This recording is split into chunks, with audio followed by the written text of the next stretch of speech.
PT Bibu mempunyai tanggung jawab sekali sekali. Sekali bagaimana warga keutamaan ini bisa damai, bisa sejahtera. Secara niskala bagaimana ide utara susunan ini tidak akan menimbulkan konflik akibat adanya bandara. Sehingga dengan di laut itu artinya ide utara teluk gere bahwa tanah itu tidak digunakan sebagai landasan pacu, tapi digunakan sebagai aeropede atau aerosity. Sehingga landasannya ada di offshore, mengambang di pantai. Nah, hubungan kami sebetulnya tidak ada persoalan. Saya dari awal biasa-biasa saja, tidak pernah. Cuman karena sesuatu dan lain hal, mungkin adanya kesalahpahaman, dikira begini, dikira begitu, apa ini, apa itu. Sebetulnya kalau itu kuncinya adalah komunikasi, saya kira dulu tidak ada masalah. Nah ini kan tidak ada komunikasi, sehingga langsung menjustis tak. Nah sehingga terjadilah adanya. Tapi bagi saya, mari kita bersama, seperti semangat membangun ini adalah semangat untuk menyatukan kita semua, karena hanya dengan kedamaian, kesejahteraan itu akan dicapai. Itu kuncinya di sana. Jadi tagline-nya itu adalah membangun Indonesia dari keutamaan harus damai dulu, baru sejahtera. Pantai keutamaan ini 6 besar-besar semua. Segaru, Laban, Capang semua.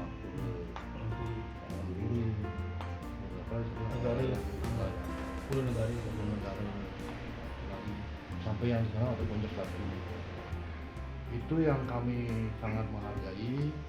Ternyata juga nelayan tidak tergusur oleh pembangunan ini. Dan kemudian yang boleh kami catat lagi, bisingnya pesawat udara itu tidak merusak seperti kalau direncanakan di barat. Burung-burung pada mati dengan deru pesawat. Nah di utama tidak ada. Deru pesawat malah menggembirakan ikan. Tampak lingkungan tidak ada. Deru pesawat kalau di barat mematikan satwa. Pasti satwa mati. Nah, pertama bahwa yang lain saya pernah sampaikan kepada ceramah sebelumnya, para ahli ekonomi mari berdebat dengan saya. Mari berdebat. Perpres 109 itu jelas-jelas lancar penumpang dari Gilimanuk ke Denpasar, bukan itu tujuannya. Tujuannya adalah memakmurkan budaya. Makanya kalau nanti tolong ditulis besar-besar. Saya akademisi, saya berani berhadapan dengan siapa saja, dengan umur saya. Yang pertama kami catat bahwa kalau bandara di barat, pertanyaan saya, Lupina pasti mati, wisata Munduk pasti mati. Lalu untuk apa bandara di barat? Jadi belum lagi kita bicara Kintamani pasti mati. Lalu belum lagi kita bicara Amed Karangasem pasti mati.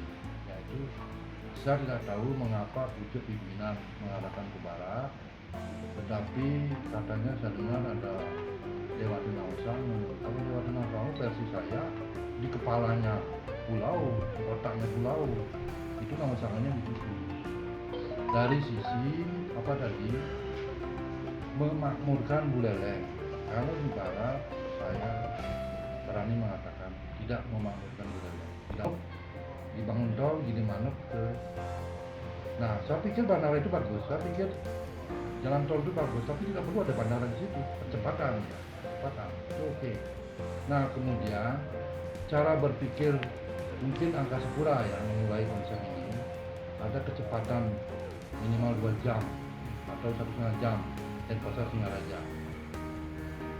Ya kalau kita mau membangun Buleleng harus buang jauh-jauh itu. Yang perlu dilakukan adalah bagaimana destinasi Buleleng bisa berkembang. Biarkan di selatan urusan di selatan, di utara biarkan urusan di utara. Bangun infrastrukturnya di sekitar Buleleng. Jadi mulai itu yang harus ditata, bukan kecepatan menuju Denpasar Selatan. Jadi saya lihat mimpinya Pak Irwan sebagai direktur utama saya sangat terbuka. Pertama adalah membangun Bali Utara bisa lebih besar daripada Bali Selatan. Seperti dia mau datang ke Buleleng dengan bekerjasama dengan Universitas Kultur. Kalau ini terjadi luar biasa, sangat luar biasa. Belum lagi ada solusi, di mana salah penduduk akan diberdayakan dengan menggunakan investor, tanahnya terjual, tapi kami dikerjasamakan dengan investor. Ini sangat mulia. Makanya saya berjanji, Thailand siap isi bercantik serta tambah. Ya, saya itu sebabnya ide Pak Irwan mengundang kami, saya dan Pak Jero, untuk mendiskusikan bagaimana kenyamanan warga keamanan di depan. Jadi kalau damai itu ya jalan agama. Saya tidak perlu takut mengatakan itu. Ada perang, ada damai. Begitu bandara datang, saya minta damai. Nah, saya terbuka. Kenapa? Ini masa depan warga utama. Maaf ini ya, kalau Jero Yusir akan lagi saya usir. Ini keutamaan, bukan desanya dia. Benar ini, saya usir. Berani dengan keutamaan saya usir. Karena meracuni. Penolakan bandara itu kan meracuni. Warga bandara udara tidak ada yang menolak. Karena itu masa depan, investasi. Jadi gini ceritanya Pak, saya tambahin lagi sekali. Pertumbuhan ekonomi hanya mungkin dipercepat apabila dihadirkan investasi. Itu baku, itu teori baku. Lalu kemudian di mana Trisakti Bung Karno-nya? Trisakti Bung Karno-nya adalah pertumbuhan ekonomi menghasilkan pendapatan, lalu masyarakat menjadi mandiri dengan itu. Tadi konsep Islam, mana disediakan penduduk, kemudian disediakan oleh investor. Itu mandiri. Demo kemarin saya catat ya, demo kemarin itu bukan nelayan, tidak satu pun nelayan di situ. Ari Yusuf bukan nelayan, jadi siapa yang dia namakan? Coba cari di, nanti kalau ada waktu wartawan masuk ke kawasan nelayan, tanya mereka, gak ada yang nolak. Dia datang dulu, Pak Jero sukseskan bandara harus ditambah. Ya. Nah, ketika Pak Gubernur mulai rapat-rapat, saya kira 20-30 kali saya kata. Saya kebetulan tim gubernur waktu itu, kan tahu lalu lintas teman-teman yang rapat itu. Nah itu saya melihat ada tim gubernur tidak pernah diajak. Kemudian saya bisa mengatakan ini mungkin jodohnya bandara di laut. Ya. Karena saya melihat ada persoalan leadership. Di mana penataan rapat itu kurang sempurna dari segi agendanya. Ya. Mestinya di awal agenda tanah dulu, baru kemudian yang lain-lain. Jadi saya kira Pak Jero dari awal mengira itu KPBU, mengira desa adat tanahnya begitu. Kami di warga mendengar begitu. Jadi kira-kira pesawat itu datang, yang punya tanah tetap desa adat. Nah, itu. Belakangan setelah 80% rapat ada informasi dari kementerian bahwa PSN bahwa bandara itu harus dimiliki oleh negara. Ini yang tidak ada informasinya di awal. Ini yang tidak ada. Sehingga kalau pada waktu itu ada informasi seperti ini, mungkin Pak Jero dengan perangkat desa adat di sampingan itu akan mengadakan rapat untuk memutuskan. Barangkali sudah jadi bandaranya. Barangkali ya. Kalau itu karena kan ada keputusan Paruman secara luas. Itu yang tidak terjadi. Jadi tidak dibahas di awal sensitivitas tanah itu. Langsung bicara Angkasa Pura datang, terbang dari sini, waduh itu yang mungkin kacau ya. Jadi itu yang saya sampaikan bahwa ya ini mungkin sudah skala yang mengarahkan harus di laut dengan ikhlas. Jadi beliau lah yang direstui untuk ini. Nah persoalan bagaimana itu nanti penloknya, nah beliau yang tahu. Perpres itu kewenangan pusat, nah, kita tidak bisa menjangkau itu. Tapi kalau turun penloknya, kami siap warga negara. Bila perlu kami berbaris ribuan orang untuk mengatakan setuju penlok gitu. Jadi tidak ada masalah. Ya, tidak ada masalah. Kalau ada mengatakan tolak bandara itu versi Rayuser. Saya mewakili PDB BU selaku GM di PDB BU. pada sore hari ini sangat memberikan apresiasi kepada tokoh-tokoh yang hadir, khususnya Prof. Jody Budi. Terima kasih banyak selaku tokoh yang disegani di Kubu Tambahan. Kemudian termasuk juga Jero Pasek KPD selaku penghulu adat di Desa Kubu Tambahan. Pada hari ini luar biasa beliau memberikan suatu statement apa yang menjadi juga angan-angan PDB-Bu untuk membangun Buleleng mesti melalui suatu kesepakatan kita adalah perdamaian menuju kesejahteraan.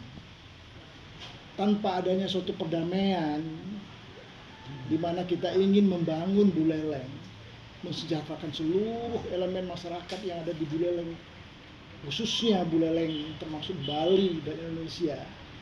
Kita tahu bahwa ini adalah kesempatan, dan tadi disampaikan oleh tokoh Profesor Jody Budi, tidak ada satupun masyarakat di Kubu Tambahan dan sekitar yang menolak pembangunan bandara ini. Ini suatu hal yang luar biasa. Pada hari ini juga disampaikan kedua tokoh yang hadir memerlukan perdamaian. Sekali lagi, ayo kita bersama-sama seluruh elemen masyarakat yang ada di Buleleng, yang ada di Kubu Tambahan dan sekitar. Ayo kita dukung. Saya di PTB-Bu ada sekarang bersama-sama masyarakat adalah mengawal pembangunan ini demi bagaimana kemajuan masyarakat Buleleng, khususnya Bali pada umumnya, Indonesia. Ini kesempatan. Marilah kita duduk bersama. Ada hal yang barangkali perlu kita komunikasikan. Ayo kita berkomunikasikan. Ada yang kurang, ayo kita benahi bersama-sama. Ini untuk masyarakat Buleleng, untuk masyarakat Bali. Sekali lagi saya minta pada seluruh tokoh, beliau hadir pada sore hari ini, komitmennya luar biasa. Saya minta kepada seluruh siapapun, saya nggak sebutkan ya, ada yang sedikit-sedikit menolak. Iya, ayo kita duduk bersama. Ayo kita, tadi sampaikan, ayo bila perlu berdebat. Iya, itu yang saya perlu sampaikan kepada seluruh, sekali lagi tokoh-tokoh, baik di Kubu Tambahan dan sekitar, yang ada di Buleleng, ayo kita bersatu. Iya, Buleleng perlu pembangunan, perlu kemajuan. Iya, sudah lama sekali kita menanti, udah belasan tahun kita menanti wacana ini. Iya, dan PDB-Bu memiliki gagasan offshore, landasan pacu di tengah laut. Kita sudah rancang. Bukan reklamasi. Iya, kita sudah rancang. Tidak ada yang akan dirugikan. Ayo kita bersama-sama. Tadi sampaikan juga tidak ada satupun nelayan yang menolak. Siapa yang menolak? Tidak ada. Iya, sudah kita kumpulkan semua di sini. Ayo kita bersama-sama kita wacanakan ini. Demi, ya saya sebagai warga Buleleng asli loh, ya saya lahir di sini.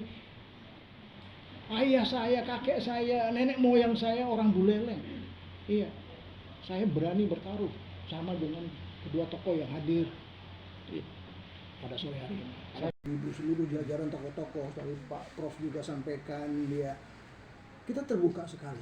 Iya, saya sampaikan berkali-kali bahwa wacana pembangunan ini untuk mensejahterakan Buleleng. Iya, jangan dipindah lagi dari Kubu Tambahan. Tadi sudah sebut jelas sekali. Iya, apalagi ini sudah PSN. Iya, sudah berdasarkan aturan hukum, baik Perda, RT RW. Iya. Tidak perlu lagi. Iya, kapan lagi? Iya, sekali lagi. Iya, gagasan PDB-Bu melalui Pak Iwan Erwanto dulu. Iya, kita mengajak semua untuk bagaimana duduk bersama. Kita duduk bersama, kita diskusi bersama-sama mengenai wacana pembangunan yang luar biasa ini. Buleleng tidak akan bisa maju, ya, karena pintu gerbangnya ada di bandara. Itu yang saya perlu sampaikan. Pintu gerbangnya ada. Mendapat dukungan seperti ini, apa sih yang ditawarkan kepada? Banyak sekali. Iya, sekali lagi banyak sekali yang harus kita lakukan. tadi disampaikan ya aerotropolis itu wacana sampaikan ke Ibu ya melalui Pak Iwan menurut kami ya kami tidak hanya membangun bandara itu hanya pintu gerbang menuju kesejahteraan buat wilayah. Aerotropolis ini nanti sangat complicated, iya banyak sekali, iya. Mungkin desa-desa yang lain sudah banyak partai yang belum lagi bicara itu kami punya dari 40 puluh itulah kami mohonkan nanti ada semacam atensi dalam rangka bagaimana warga penyusun pulau itu untuk disejahterakan, kemudian pulau kami itu aman dari segi jangan sampai menjadi pulau setelah bandara hadir pulau itu menjadi museum gitu. Jadi ini Tidak ada pengompon ya. iya ada pengompon karena kepinggirkan. Jadi ini saya belajar dari Tuban. Data yang saya pegang itu hanya 20% lokal, 80% ini maaf ya, bukan kita bicara 80% warga luar. Nah kami tidak ingin seperti itu Bang, karena kami punya guru yang banyak, 40 itu tadi. Nah usul saya mungkin nanti urusan desain segala macam itu usul kami dari provinsi, dari Komite Bali, provinsi yang mengatur desainnya, kemudian nanti nama CSR-nya mungkin supaya saya kira itu bagian dari kisah, bagian dari bagaimana kearifan lokal itu berkembang berjalan bersama di